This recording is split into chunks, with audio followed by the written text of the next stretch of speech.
সর্বোচ্চ ব্যক্তি আমাদের প্রোগ্রামের মধ্যমণি অনারেবল চিফ গেস্ট আমার সম্মানিত বড় ভাই, আমি যাকে আমার লাইফে সবসময় স্যালুট করি, আমার গুরু, এবং নেটওয়ার্ক ইন্ডাস্ট্রিকে তিনি একত্রিত করার জন্য সর্বোচ্চ চেষ্টা চালিয়ে যাচ্ছেন। বাংলাদেশের এই ক্রিটিক্যাল ইন্ডাস্ট্রিটাকে সকল পক্ষে সকল মনের মানুষকে এক টেবিলে বসিয়ে তিনি চা খাওয়ার ব্যবস্থা করে দিচ্ছেন। প্রতি মাসে একটা করে মিটিং চালিয়ে যাচ্ছেন। গত 2 বছর এই ইন্ডাস্ট্রি নিয়ে ফাইট করে যাচ্ছেন। স্বপ্ন দেখেন এই ইন্ডাস্ট্রি থেকে মানুষ আয় করবে, বাংলাদেশটা পরিবর্তন হবে, এরকমের একজন মানুষ আমাদের মাঝে এসে উপস্থিত হয়েছেন এবং আমরা এই মুহূর্তে তাকে মঞ্চে ডেকে নিব। এই মুহূর্তে মঞ্চে আসছেন আজকের অনুষ্ঠানের সম্মানিত chief guest, honourable chief guest আমাদের মিস্টার মনিরুল ইসলাম কাইম স্যার। তার জন্য হওয়ার আপনারা বিগ হ্যান্ডস প্রত্যাশা করছি। মঞ্চে আসছেন Monirul Islam Kaim sir, convener director association of Bangladesh, এবং তাকে ফুল দিয়ে বরণ করে নেবেন। আমাদের সম্মানিত স্যারকে ফুল দিয়ে বরণ করে নেবেন আমাজন ওয়ার্ল্ডের একজন সম্মানিত senior leader, lady leader Anita.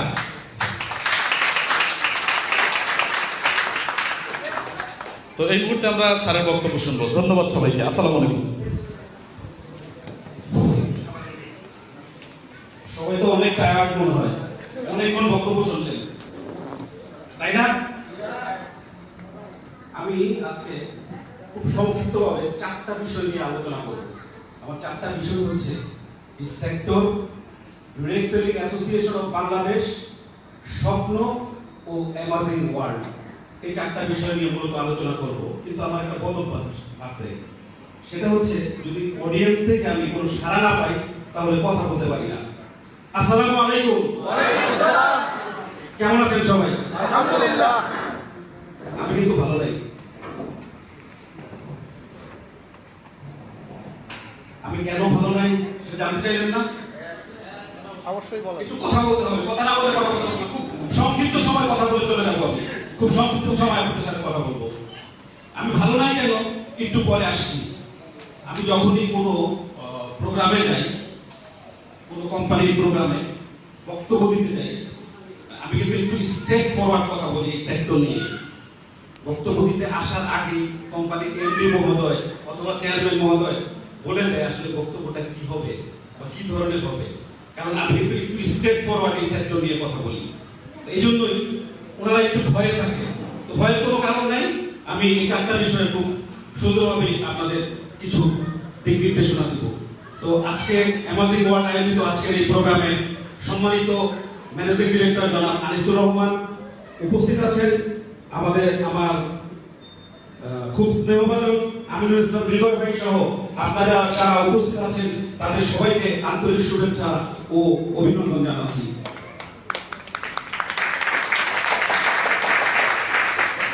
জিজিএম নাম শুনেছেন? শুনেছি। 1998, এমার্জিং ওয়ার্ল্ড 2019, মাঝখানে আগস্ট পার হয়ে গেল 21 বছর। এই 21 বছরে এই ইন্ডাস্ট্রিতে অনেক কিছু ঘটেছে, অনেক স্বপ্ন এসেছে গেছে। আমরা আসলে কি অবস্থানে আছি? এই যে 21 বছর আমরা পার করলাম, 21 বছর পরে আজকে আমাদের অবস্থান কি? আমি যদি একটু ব্যাখ্যা দিই, মনে করেন এমার্জিং ওয়ার্ল্ড একটা বাস,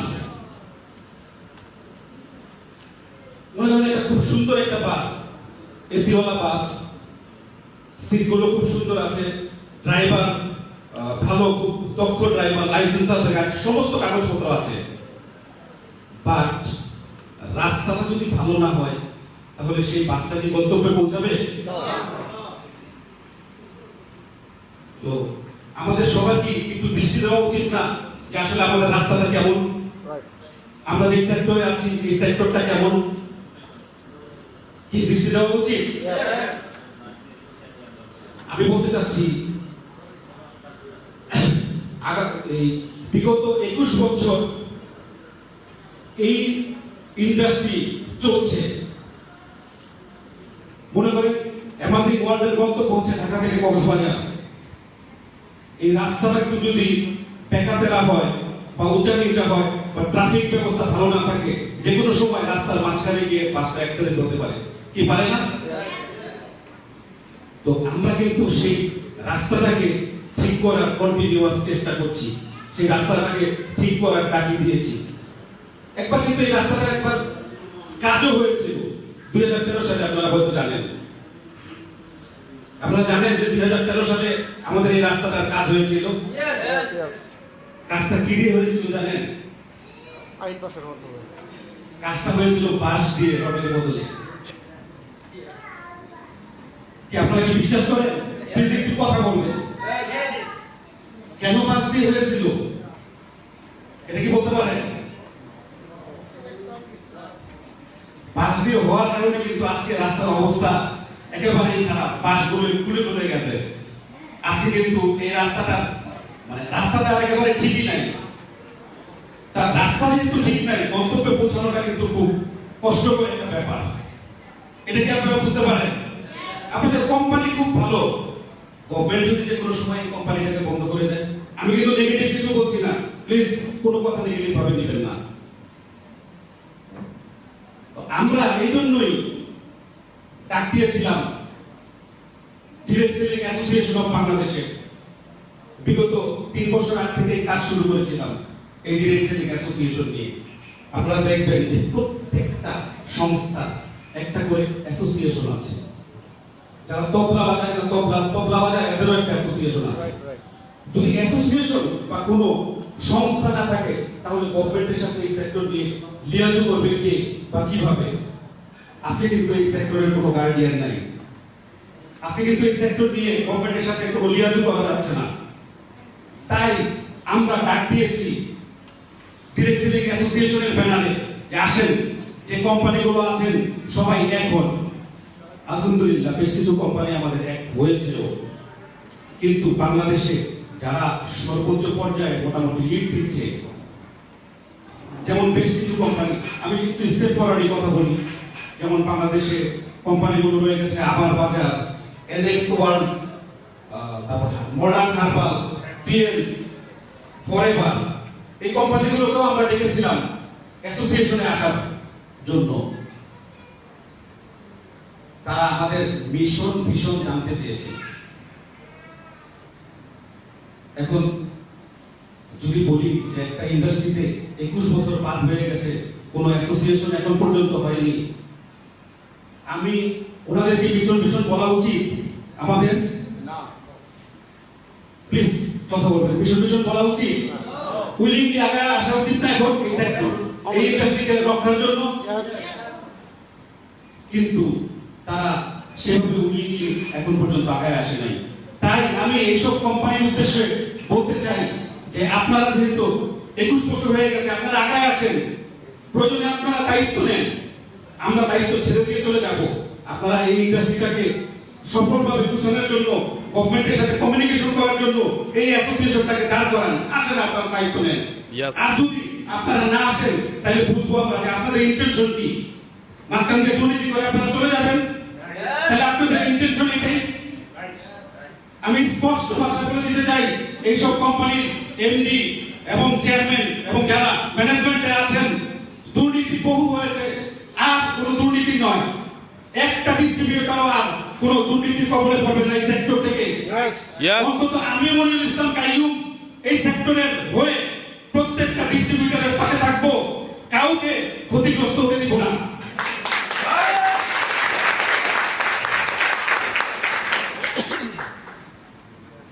আমি যদি এখন একটু আমাদের অ্যাসোসিয়েশনের ব্যাপারে বলি, যে বিগত 3 বছর যাবত আমরা এই অ্যাসোসিয়েশন নিয়ে কাজ করছি। আলহামদুলিল্লাহ এখন পর্যন্ত আমাদের সাথে দেশি বিদেশি সহ 18টা কোম্পানি এসে এক হয়েছে এবং আমাদের আস্তে আস্তে অগ্রযাত্রা হচ্ছে। আমরা খুব রিসেন্টলি জয়েন্ট স্টোর থেকে রেজিস্ট্রেশন নিব, এই ব্যাপারে আমাদের লয়ারের সাথে কথাবার্তা চলতেছে। এবং সবচেয়ে বড় বিষয় হচ্ছে যে আপনাদের যে কোম্পানি আছে, যে কোম্পানি অ্যামাজিং ওয়ার্ল্ড, ওনারাও কিন্তু আমাদের এই ডিরেক্ট সেলিং অ্যাসোসিয়েশনের সদস্য। এই জন্য আমি অত্র কোম্পানির এমডি আনিসুল ভাইকে অনেক স্বাগত ও অভিনন্দন জানাচ্ছি। আমি এখন বলবো স্বপ্নের কথা। কি আমরা সবাই স্বপ্ন দেখতে ভালোবাসি না? তো WFDS ছিলেন one federation direct selling association, যে সর্বোচ্চ লেভেল থেকে কন্ট্রোল করে ডিরেক্ট সেলিংটাকে। DSA direct selling association of Malaysia, IDSA direct selling association, Indian direct selling association. সবাই ওনারা কি বলে জানেন? প্লিজ একটু অ্যাটেনশন। ওনারা সবাই বলে যে আপনারা স্বপ্ন দেখবেন। আমি মনিরুল ইসলাম কাইয়ুম আপনাদেরকে বলছি যে আপনারা স্বপ্ন দেখা বন্ধ করে দেন বাংলাদেশ থেকে। জিজ্ঞাসা করবেন না কেন বললাম? অবশ্যই, কেন? এই স্বপ্নের কথা যদি বলতে চাই, বিগত সময়ের ইতিহাস থেকে বলতে হয়, কুমিল্লার মিজানুর রহমান স্বপ্ন দেখেছিল এই ইন্ডাস্ট্রি থেকে এসে এই ইন্ডাস্ট্রি থেকে লক্ষ লক্ষ টাকা, কোটি কোটি টাকা আয় করে লাইফ লিড করবে, একটা ভালো অবস্থানে যাবে। সে একটা কোম্পানিতে 8 লক্ষ টাকা ইনভেস্ট করেছিল এবং তার দেশের বাড়ি থেকে 80 লক্ষ টাকা এনে দিয়েছে। আজ তার অবস্থা কি জানেন? সে দেশের বাড়িতে যেতে পারে না, তার ওয়াইফের সাথে দেখা করতে পারে না। সে তাকে যদি আপনারা দেখতে চান, দেখতে পারেন বাইতুল মুকাররমের উত্তর গেটে একটা ইলেকট্রিক দোকানে ছোট্ট পরিসরে সে কাজ করে। তার জীবন আজ বিপন্ন। কেন বিপন্ন জানেন? বাংলাদেশের পরিপ্রেক্ষিতে সে স্বপ্ন দেখেছিল এই ডিরেক্ট সেলিং কে নিয়ে, এই ইন্ডাস্ট্রিকে নিয়ে, এই ইন্ডাস্ট্রি থেকে সে একটা ভালো অবস্থানে যাবে। আমি যদি বলি আরেকজনের কথা, হালিমা বেগম, যার বাড়ি কামরাঙ্গীরচর, তিনি তার 2 কোটি টাকার একটা বাড়ি বিক্রি করে ফেলেছিল। বাড়ি বিক্রি করে একটা কোম্পানিতে ইনভেস্ট করেছিল। সেও স্বপ্ন দেখেছিল যে এই একটা বাড়ি বিক্রি করে সে অন্তত 5টা বাড়ি বানাবে।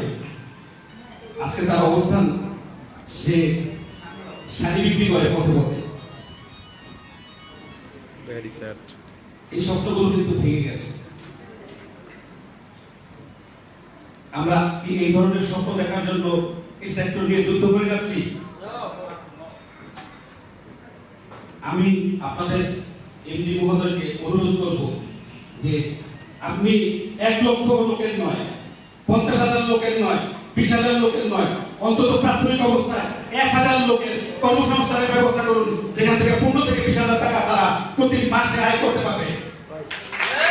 বাস্তবে ফিরে আসুন। আমি স্বপ্ন দেখবো বাস্তবের প্রেক্ষিতে, বাস্তবকে সামনে নিয়ে স্বপ্ন দেখবো। আজকে আপনি 1,000 লোকের কর্মসংস্থান করুন, 1,000 লোক 1 লক্ষ লোকের কর্মসংস্থান করবে।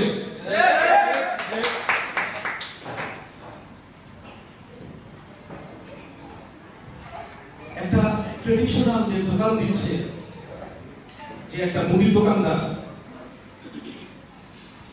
সে কিন্তু গতানুগতিক ব্যবসা করে যাচ্ছে। একটা ভ্যানসন সিগারেটের দাম কত এখন জানেন? মেবি 15 টাকা। একটা দোকানদারের কিন্তু পার ডে 2 থেকে 3টা সিগারেট বাকি চলে যায়, বা ফাও চলে যায়। ধরুন 2টা সিগারেট চলে যায়, 2টা সিগারেট যদি ফাও চলে যায়, তাহলে এই 30 টাকা রিকভার করতে তাকে 30টা শলাকা বিক্রি করতে হয়। তারপরেও তার ব্যবসাটা গতানুগতিক থাকে, তার স্বপ্নগুলো আস্তে আস্তে আস্তে আস্তে পূরণ হয়। সে সংসার চালায়, সে দেখবেন জায়গা জমি করতেছে, বাড়ি করতেছে, সমস্ত কিছু যাওয়ার পরেও কিন্তু নেটওয়ার্ক মার্কেটিং এ যারা আসে, কিছু দুর্নীতিবাজ লোকের কারণে তাদের স্বপ্নগুলো বিনষ্ট হয়ে যায়। অথচ এখানে কিন্তু কোনো ইনভেস্ট দরকার নাই। আপনারা খুব সুন্দর একটা প্ল্যান দেখলেন, একটু আগে ম্যানেজিং ডিরেক্টর মহোদয় প্ল্যানটা দেখিয়ে গেলেন। আমরা আশা করি যে অবশ্যই আমরা এই সেক্টরের যে দুর্নীতির বিষয়গুলো আছে, পিন পয়েন্ট সেটআপ, এগুলো থেকে অবশ্যই দূরে থাকবো। আমি নিজে দূরে থাকবো, অন্যকে দূরে রাখবো। যদি কোম্পানির এমডিও এই ধরনের কোনো কথা বলে, তাহলে আমি কোম্পানি থেকে প্রয়োজনে বের হয়ে যাব।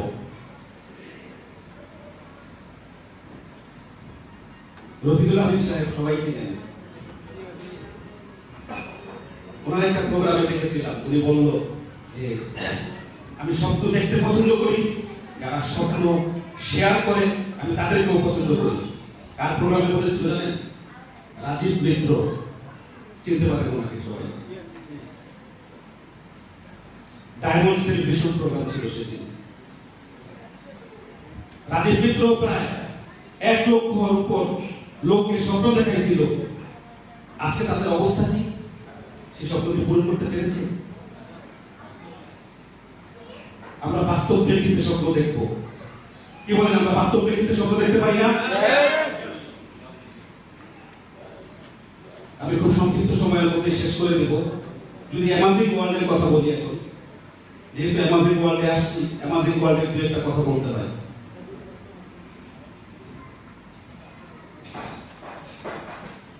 একটা গাড়ির ড্রাইভার যদি একজন থাকে, তো সেই গাড়িটা কিন্তু খুব সুন্দর চলবে। গাড়ির ড্রাইভার যদি 5 জন হয়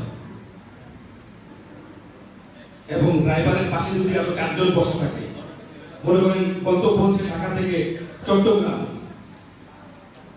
ড্রাইভার গাড়ি চালাচ্ছে, একজন বলবে গাড়ি যান, আরেকজন বলবে পায়ে যান, যে কোনো সময় অ্যাক্সিডেন্ট করার সম্ভাবনা আছে। আমি খুব পজিটিভলি দেখি একটা বিষয় অ্যামাজিং ওয়ার্ল্ডের, সেটা হচ্ছে অ্যামাজিং ওয়ার্ল্ডের মালিক একজন, যদিও লিমিটেড কোম্পানি, মালিক একজন। এইটা একটা কোম্পানির ক্ষেত্রে অবশ্যই, ডিরেক্ট সেলিং কোম্পানির ক্ষেত্রে খুব পজিটিভ একটা বিষয়। Yes yes.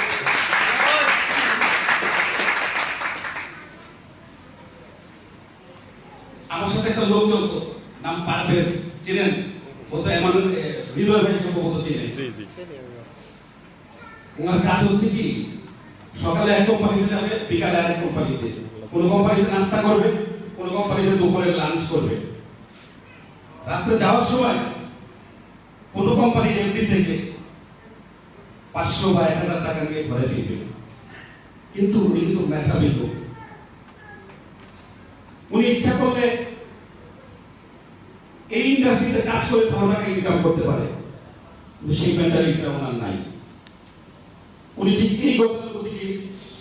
এই গতিতেই চলছে, কন্টিনিউয়াস। আনিস ভাইয়ের সাথে শেয়ার করে আমি একটি কথা পেয়েছি, যে এই ধরনের যারা লিডার আছে তাদের থেকে আমি মাপও চাই, দোয়াও চাই। আমি নতুন নতুন ছেলেমেয়েদের নিয়ে আগাবো, এটাও কিন্তু এই কোম্পানির জন্য খুব পজিটিভ একটা বিষয়।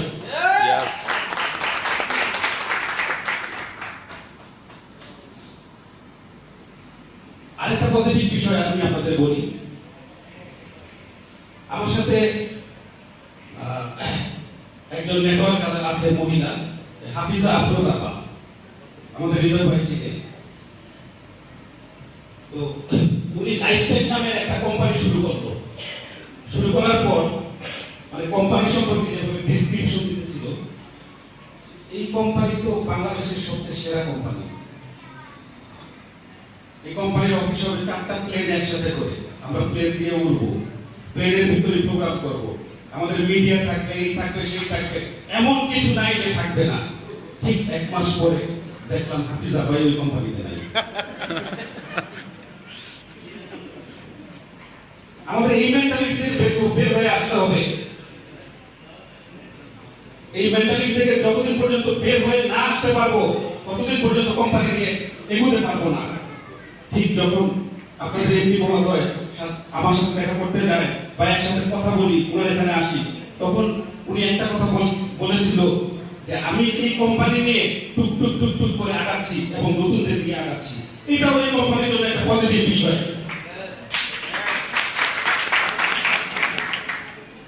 আমি অ্যামাজিং ওয়ার্ল্ডের উত্তর সফলতা কামনা করছি। ছোট্ট একটা গল্প বলে শেষ করব আমার বক্তব্য। যদিও গল্পটা খুবই কমন, একেবারেই কমন একটা গল্প। নদীতে এক মাঝি ছিল, মাঝি আর এক পণ্ডিত যাচ্ছিল। সবাই হয়তো গল্পটা জানেন, তারপরেও বলছি আমি। তো পণ্ডিত মাঝিকে জিজ্ঞেস করতেছে যে, মাঝি তুমি কি সমাজ জানো? মাঝি বললো যে অনেক মাঝামাঝি তো করি, তো সমাজের কথা তো কখনো শুনি নাই। পণ্ডিত বলছে, মাঝি তোমার জীবন তো চারা নাই বৃথা। একটু পরে আবার জিজ্ঞেস করতেছে যে, মাঝি তুমি কি ভূগোল জানো?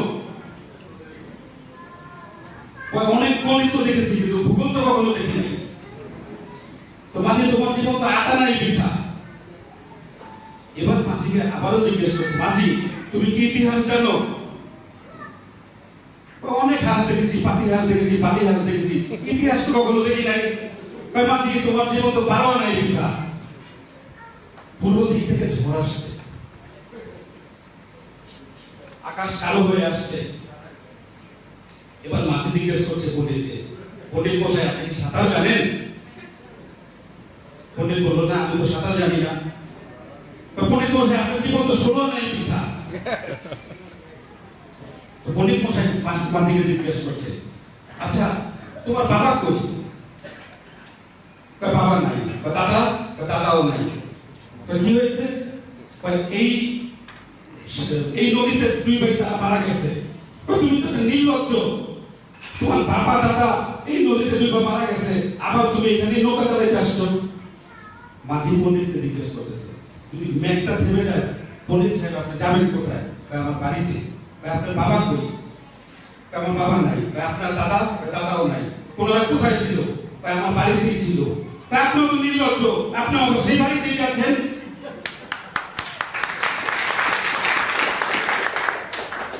গল্পটা এই জন্য বললাম যে আমরা যারা নেটওয়ার্ক ইন্ডাস্ট্রিতে আছি, আমাদের রক্তের সাথে নেটওয়ার্ক মিশে গেছে। আমরা কখনোই ইন্ডাস্ট্রি ছাড়তে পারবো না, ঘুরে ফিরে আমাদের এই ইন্ডাস্ট্রিতে আসতে হবে। আমি মাঝখানে একবার ডিক্লারেশন দিয়ে ছেড়ে দিয়েছিলাম যে আমি আর এই ইন্ডাস্ট্রিতে নাই, একদম ওপেন ডিক্লারেশন দিয়ে ছেড়ে দিয়েছিলাম, কিন্তু আমাকে আবার আসতে হয়েছে। তাই আমরা অন্তত এতটুকু শপথ করবো যে ইন্ডাস্ট্রিতে কোনো দুর্নীতি করবো না, দুর্নীতি হতে দিব না। এটাই আমাদের সবাইকে আবারও অভিনন্দন ও শুভেচ্ছা দিয়ে আজকের মতো আমার বক্তব্য শেষ করছি। আল্লাহ হাফেজ।